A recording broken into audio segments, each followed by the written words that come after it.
And for more on the developments in Port Elizabeth, we're now joined by our reporter, Lerato Tipa, who is at NMMU. Lerato, a very good afternoon to you and thank you so much for your time. Welcome to News Today.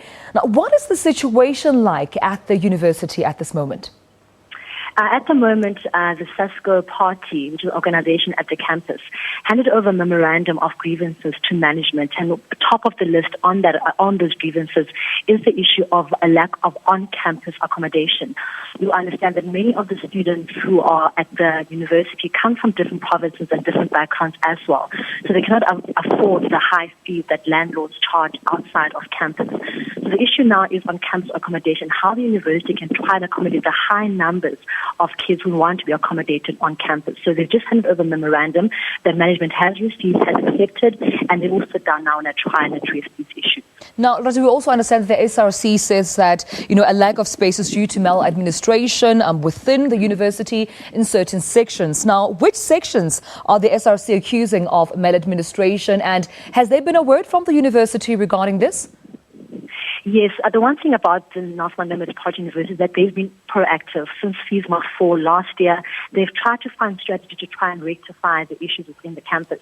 And last night, Vice Chancellor Derek Swart did meet the students who have been living on campus and assured them of his commitment to addressing their issues.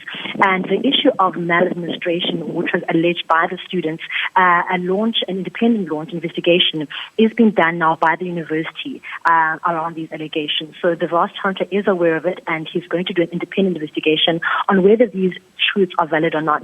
Speaking to the students, the main issue is that some students are feeling that people who don't qualify for it, qualify in terms of they've been there for numerous years and aren't passing, are getting accommodation because they affiliate to a specific party.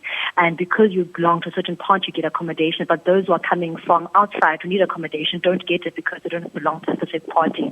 So there is allegations of favoritism, and that's how I guess that is being linked to administration. Now, talking about the occupation of the main building at the university, we understand that earlier this week, students, of course, had a sit-in within the main building, of course, in protest of lack of space and lack of accommodation within the university. What is the status on that sit-in, that occupation, that protest at that stage? The protest started on Monday, but up until last night, they were still there. But late last night, Vice Chancellor Derek Swart did go and address the students after meeting with the SRC. And I can confirm that the sit-in has actually stopped. He did present to them just a list of things he's going to address, and they were pleased with those things that he had to offer. And they've agreed to stop the sit-in now. So they are back to classes now, and they've been accommodated by the SRC. The Vice Chancellor has vowed that he will provide 3 meals for these students a day. They will be funded at this residence, and then he's going to look into avenues on how to reduce off-campus rates. So the sit-in has stopped, and students are now back in class. All righty then, thank you so much. That's our reporter, Lerato Tipa, of course, who is at the NMMU University, updating us on the latest that has to do, of course, with the protests.